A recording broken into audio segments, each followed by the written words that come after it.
Hello guys, আজকে চলে এসেছি মাঠে তাল খেতে ভাইদের সাথে। দেখো এখানে কত তাল খাওয়া হয়ে গেছে। আর এই যে ভানুদার ওই যে এখানে অর্ধেকের ওপর তাল এই খেয়ে নিয়েছে। দিল্লির ওপর লজ্জায় মুখ ঢাকা নেবে আমি জানি। তো কত কি করবে, দেখো এখানে কত কি এই বাঁশ নিয়ে এসেছে তাল পাড়ার জন্য। গাইস দেখো এখানে কত তাল গাছ, এই দিকটা কিন্তু পুরোটাই তাল গাছ আছে। এগুলো সবই তাল গাছ, সব গাছই তাল আছে। আর যাদের গাছ তারা আমাদের কিছু বলবে নাকি কে জানে। এমনিতে এই গাছ থেকে তালগুলো পড়ে এমনিও নষ্ট হয়ে যায়। আর ওইখানে পাচ্ছে বন্ধুগুলো সব গিয়েছে, হচ্ছে যেন গাছে উঠি তাল পারবে। পাত কাটাটা তো এখানে আছে, নিয়ে যায়নি। দেখি ওখানে কিভাবে উঠে। গামছা নিয়ে গেলে তো গামছা নিয়ে উঠবে মনে হয়। এর কোনো কাজ নাই, খালি উঠ খুঁড়ে এইখানে এসে এরকম। তো এইখানে বাঁশ বাঁধা হচ্ছে গাছে উঠার জন্য। কি বললি ভালো করে বল।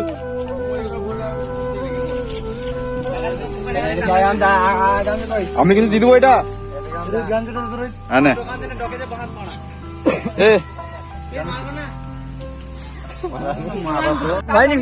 বয়স তো দিতে হবে না। রোহিত চরম করি না, গাছ খালি করে দে। এইদিকে হরি, এইদিকে তুলে ধরা থাকতো। হ্যাঁ এই 10 রাখা যাবে।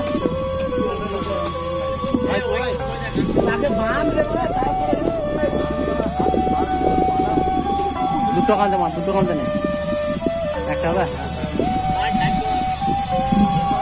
আর যেমন কাজ এইটাকেও খুঁড়ছে।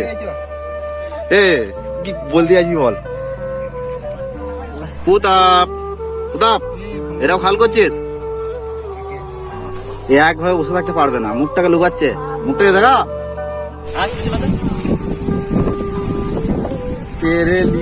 এই গাছটায় পাড়া হবে, ওই গাছটাতে হলো না। কাজ পাচ্ছি না নাকি তুই কোনো, তুই এরকম করে বেড়াচ্ছিস সেই তখন থেকে।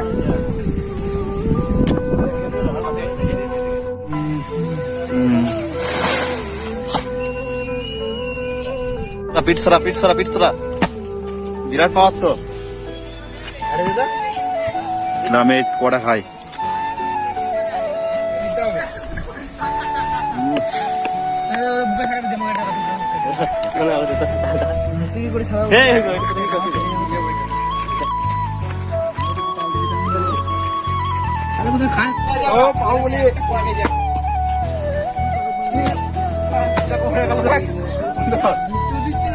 সেই কাটছিস তো।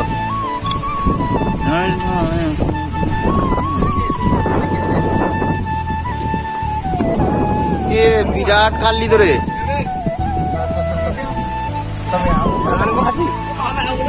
ভানু তোমরা এতগুলো তাল ভরে নিয়েছো এখানে সেখানে ইয়ে করে।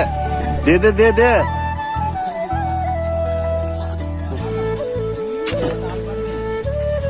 খাই এখন।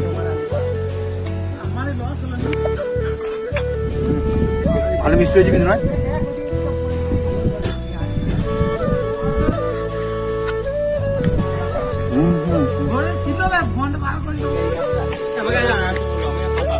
ভালো তো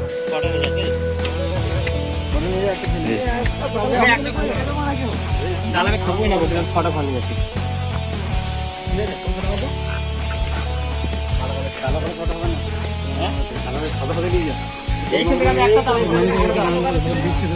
The next day.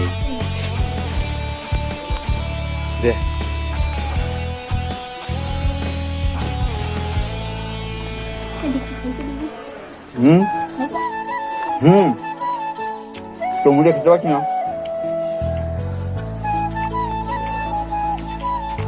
এই মাত্র বাড়ি থেকে খাওয়া দাওয়া করে আসলাম। আর